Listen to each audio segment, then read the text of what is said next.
loud. Here we go.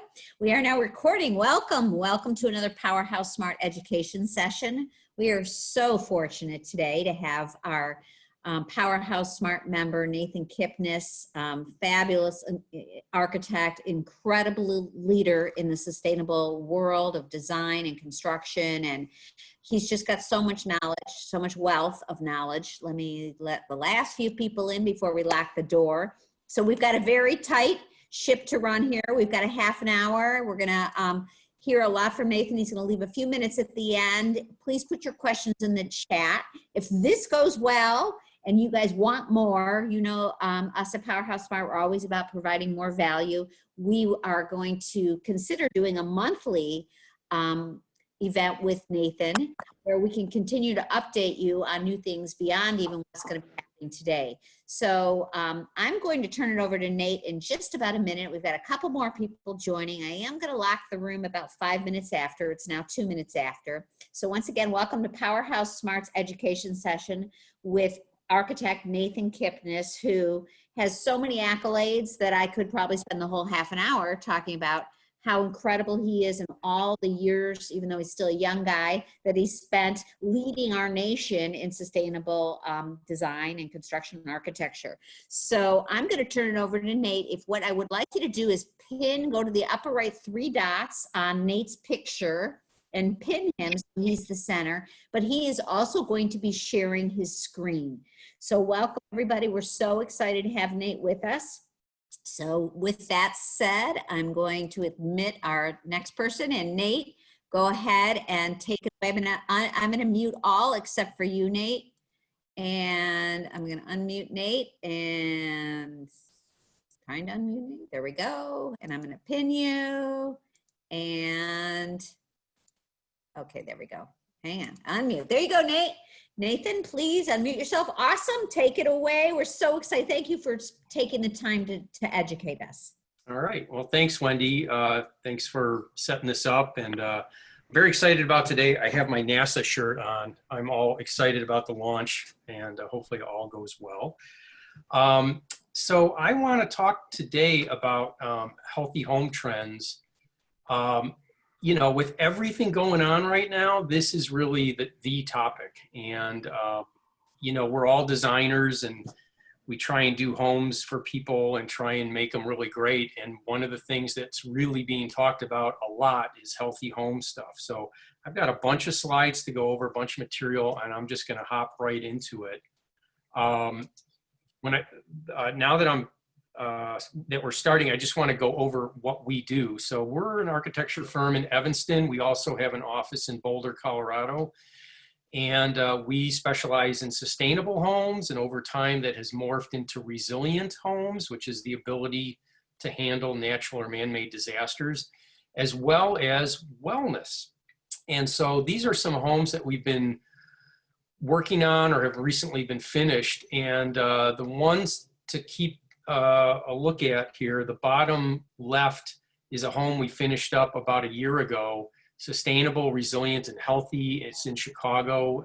It's amazing. Nate, sorry to interrupt. Could you share your screen? Oh. Yeah, sure. We get to see you in your gorgeous office there in Evanston, but we took your screen off, so now you can put it back up. Got it. Okay, there you go. Fantastic. All right, sorry about that. So. Sure.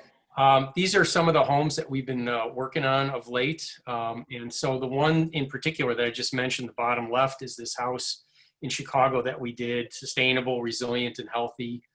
And the other two that I want to focus on, one is in Boulder, Colorado on the lower right. That one's in the mountains that we're just starting the design of. And the one right above it is in Scotland, which is really amazing. So we're starting to do some work in Europe right now. Both of those homes are going to be net zero, and that the one in Scotland is going to be net everything. I mean, it's really going to be amazing. The guy actually during the last month or so, he goes, make this thing a retreat in case there's a virus, you know, someone can duck in there and be perfectly safe. So this is definitely very different than even 4 months ago. Like, people didn't really get it. And now everyone gets it. I mean, well, maybe not everyone if you watch the news, but most everyone gets it. So one of the things that I've been looking at lately is from a company called Delos, which is their well standard. So their standards like LEED and Passive House, those tend to be about energy and high performance. Well is about, a whole range of things. And these are the 7 primary tenets that they have: air, water, nourishment, light, fitness, comfort, and mind. This is a certification that I would, if you have the time and the desire, I would highly recommend looking into this. I would add one more part onto this, which is design. And we're going to talk about that in detail. And I'm not going to go over all of these, but I do have a link that I put in the comments section. It's a document from Delos about the well standard. It's specifically for residential homes. It's about 40 pages long, and it's very kind of bullet pointed executive summary feeling. So that's a really good one. So I want to start with design, and I'm just going to do a little quick case study of a house that we did in Skokie, Evanston, Skokie, Skevinston area.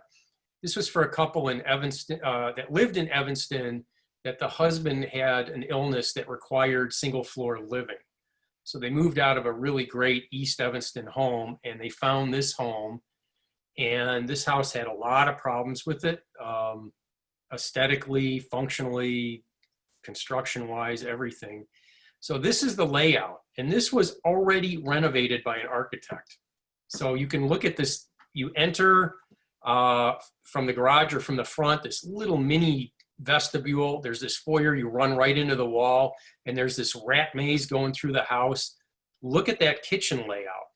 You can see into the family room, but you can't get there, and you got to run around this thing in the middle. And look at the master bedroom layout. You walk through an office to get to the master bedroom. You got this crazy master bath, go to the closet. Really bad layout. So we wanted to try and get this really good, really functional for them, as well as really great. So that's that existing entry. There's the existing hall, just really uninviting. And here's this kitchen, which is like, yes, I can see in there, but I can't get in there. And just a really poor layout.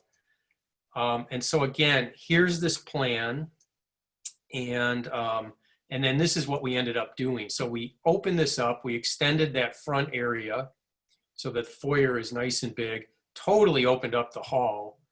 And then if you look at where the kitchen is, whoops, hold on one second.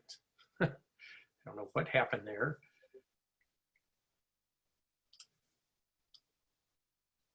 It kicked me out.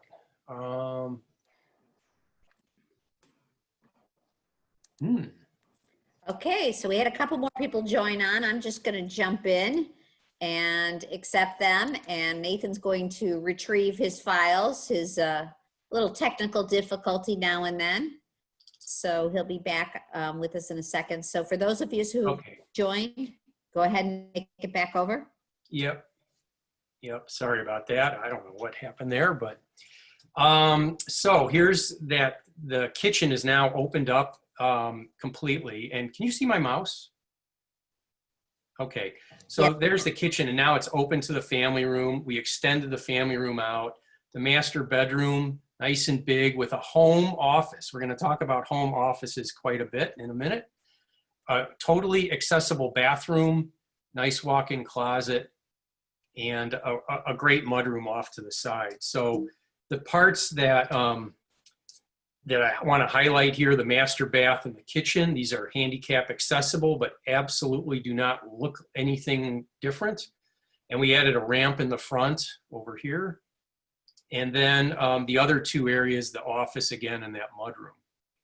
So this really made this much, much more functional, obviously, for them. This is the view now when you come in, instead of running right into that closet and not seeing anything and it being this crazy maze. Really nice and bright and inviting. And then we've got the luckiest dog in the world over in his mudroom there. He's got his little dog wash next to his little unit, which is cool. They got the washer dryer there.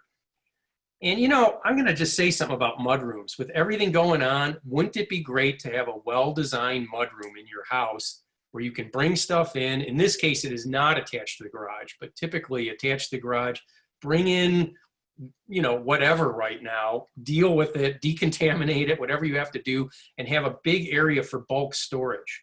Another really key thing to have. Here's the living room now, or I should say family room. Nice and bright again. These are with remote screens, which are really nice. The shades come down. A lot of smart home features in here, but really great natural daylighting, natural ventilation, something we always like to do. And then this is the accessible kitchen. You can't really tell that it's accessible. The cabinets were set up so that if they ever wanted to, they could take out that unit, the cabinet under the sink, so he could, you know, they'd have to reconfigure it a little bit, but they could pull it out. It's not set in there. And then this lower area is set up for him to be there, cook, or prepare there, or eat. And then the master bath is really amazing. I mean, this is a 0 threshold. And what we did is, you know, there's those ADA manuals on how to do a bathroom. We pretty much didn't look at that. We sat him down, looked at what his reach was, how far he could move. So the idea was he would sit on this bench, and then when he's ready, he could open up the door and spin into here, and then he's got his own controls here, and then come back out. Behind here is the water closet that's also accessible. The sinks are accessible. So the idea was to not make this look at all odd, you know, that it looks perfectly normal. And then here's the contrast of the outside of the new versus what was there. And the ramp is pretty well integrated. It's not very noticeable. I mean, obviously it's a ramp, but it looks more like a landscaping piece. So home offices. So these are a couple that we've done. The one on the right, we have not done an oval office yet, but we've done an octagonal office. And this one worked out really nice. It has an outside entrance, so the person meeting doesn't need to come in and go through the house. They can just come and go. The other one is in that 5-lot house on the lake that I showed earlier. I'm sorry, on the river that I showed earlier. There's a screen porch off to the left, and then the river is right there. So just having a nice setup, really, really critical. And both of these, well, I should say the one on the left is set up as a guest room with a full accessible bathroom off of it. That's another really good thing to do, so that if, and it doesn't have to be aging in place. It could be a ski accident or something, you know, that you need to stay downstairs. And that might be for a couple months, so that you have it already set. And, you know, having these houses set up this way is total peace of mind. Like, you just know that you've got everything set, and that even with the crazy crap going on TV, that you're, you know, that you're able to function and your family's able to function. I want to talk a bit about air. So one of the things when we do a really high efficiency home is it's really tight. And so we have what's called an air-to-air heat exchanger in there. This is a diagram that explains how they work. They take outside air in, and they exhaust the stale air inside, and they crisscross. And by doing that, they drop the humidity so that they basically dehumidify the air coming in, so it saves energy. And in the winter, the opposite is true. It warms the incoming air, so you need less heat for it. And you can see there's filters in here. So it's a whole filtered system. You know, the houses are so tight. We're doing a house right now in Evanston that's going to have less than 1 air change per hour. Most homes have, most existing homes might have 5 to 7 air changes in an hour. So when you make it that tight, you're really doing it at the peril of not having good air, unless you use an air-to-air heat exchanger or something like that. So the filters then become really critical. So we see this diagram on the right that shows different MERV ratings. That's the rating system for filters. A MERV 8 is a pretty typical filter, and you can see what that does and the size of the particles in microns that it intercepts. And then going all the way to something like a MERV 13. Well, a MERV 13 is really great. It gets down to 0.3 particle size. just keep in mind that the higher the number, the more resistance there is. So the mechanical system has to work harder. So you really have to determine what makes sense for you, because you're going to have that airflow going as long as you got that filter in. You can always swap the filters out. But the problem is that that pesky little coronavirus is 0.1. However, I have been told that if this just runs at a normal speed, it'll catch it. If you run it, full blast, you might have a problem. But rumor has it, if it's run slow, it'll catch it. So that's the good news there. The other thing is, if you're going to do a house, a high performance home, and I'm saying high performance, this is coming in the code. So, I mean, this is going to be normal. To have a gas-fired cooktop, 20,000 BTUs or whatever, that is emitting tons of CO2 into the house. So that is not a good combination. So when we do these homes, they tend to be all electric. Almost every one of those ones I showed at the beginning are all electric homes. You do not want to, well, if you're doing all electric, you're going to have an induction cooktop. But if you're not doing that and you have a gas cooktop, that is a real problem. So induction is a really good way to go. The chefs love them. They're very efficient. They're very fast to cook on. So keep that in mind too. The next topic is on water. And one of the interesting things is when you work with Delos on a well-certified project, they actually look at the water coming into the house, into that location or into the office or whatever, and they can get filters made that handle that specific chemical makeup. So it's filtering exactly what you have coming in, as opposed to going to, whatever, Home Depot and buying a filter that's for the whole nation. This is very specific to your water filtration plant's water output. And you can see up here from 2013 to 14, in that 1 year, there were 42 related water incidents with 13 deaths. So it's not trivial, and most people really want good water. And the other thing is, if you can do filtered water at the house, you're not buying so much plastic bottles and all that crap. So that's another important thing. So this is showing pretty much a point source water filter. So you can do point source or you can do whole house. And so whole house, you really don't need to do the toilet. You don't need to necessarily do outside for landscaping, although Dean might have another thought on that, or some other guys that work on that outdoor. Maybe it makes the plants grow better. But really, the kitchen is really a key place. I've been told some people like to have filtered water for showers. It doesn't really matter with my hair, but that's something that you can take advantage of potentially. And then the next thing I want to go into is lighting. And the lighting, there's this property called circadian rhythm. And what that is it's the actual lighting characteristics that we see on a daily basis. So when the sun is rising, it's yellowish red, and it goes to yellow over the day. And then midday, it's bluish. And then at the end of the day, it comes back down in temperature, in light temperature, down into this yellowish and reddish range. And basically that's mimicking even like the caveman at night having the reddish fire around them before they go to bed. And you can even see this on your phone. When you go, whatever time you set it, 10 o'clock, 10:30, all of a sudden you see the color change and it goes to a more yellowish tone. That's circadian rhythm, and that's supposed to help you sleep better. And there's lots and lots of studies that show this. So then these are the actual lights that you can get, the different temperature ranges. So from 1,000 up to 10,000. But obviously you're not going to have all these individual light bulbs in your house. So there are companies that have really high quality light systems that do this. And so what it does is over the course of the day, the temperature changes imperceivably, and that really has a good impact on your quality of living, really. So something we're really excited about starting to integrate in much more. So now we move into comfort. And I got to tell you, one of the worst jobs in the world right now is being a doorknob salesman. I can't even imagine what this is like. So I'm on a bunch of committees with the National AIA, and I know there's some codes coming to change doorknobs to levers, or at least this is the thought now.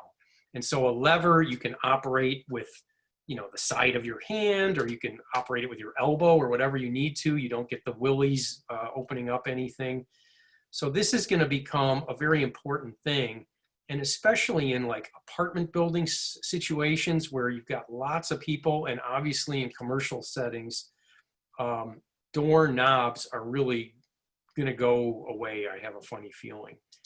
And the other interesting thing sort of related to that is copper is an antimicrobial element. So copper naturally kills germs.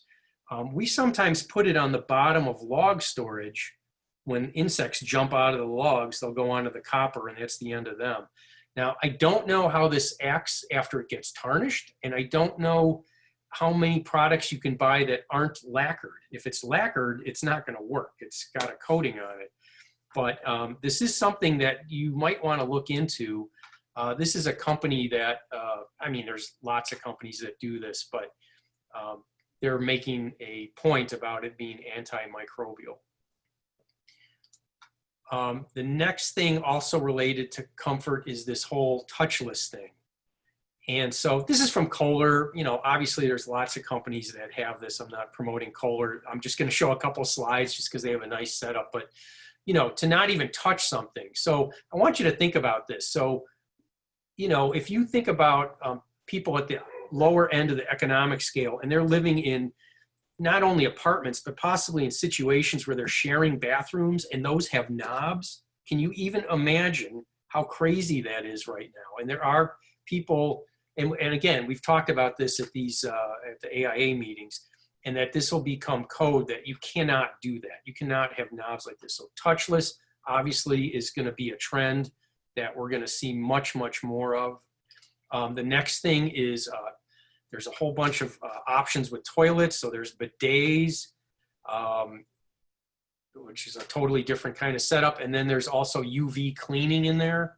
So there's some other really interesting things. So this is something that you're seeing a little bit of this starting. And what you're looking at here is a retrofit. So this is a toilet seat that you can add to an existing toilet and turn it into a bidet and have it do these functions. So this is not just for, you know, hey, I've got this toilet and I'll never change it out. This is something you can modify if you want to.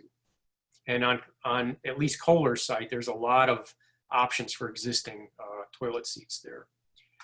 And then another thing related to that is cleaning products.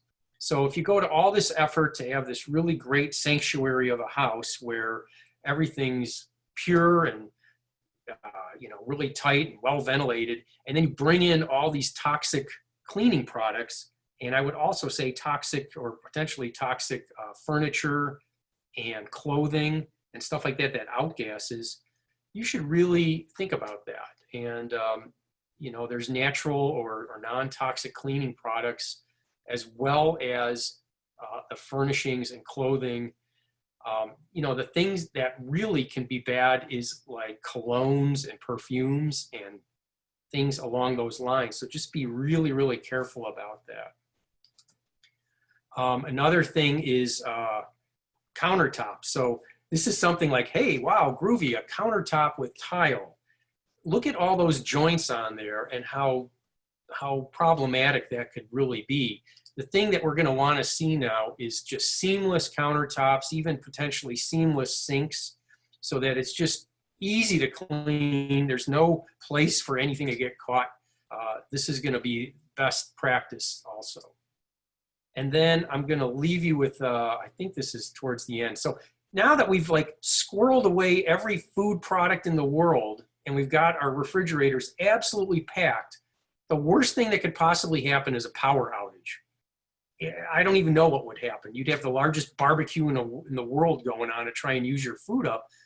It's crazy. So again, peace of mind, knowing if you can get you know, a generator, or what we would certainly like is a solar panel system with electric battery backup, to know that nothing is going to go wrong. That's really the best way to do it. So with that, I've hustled through this so I can leave a little bit of time at the end for questions and answers, but that's my story and I'm sticking to it. Ah, Nate, that was fabulous, fabulous. So for those of you who maybe missed the intro, this was Nathan and I were brainstorming prior to this session, and we really wanted to gear this towards everyone who's on this call, which would be builders, interior designers, architects, landscape architects, but also for the realtors in our organization and our realtor guests, because so much of this is so important to have the knowledge when you're talking to the consumers, the buyers and the sellers today. So Nate, really, you went through from start to finish a lot of important, factors that people on this call need to know about. So I'm going to see if anybody has anything that they'd like to share in the chat, but please know that in the chat, Nathan has shared probably for the next 48 hours, a white paper from Delos, which is what Nate talked about in the beginning of today, which they have a wellness certification, and they're all about these new aspects with their Darwin home.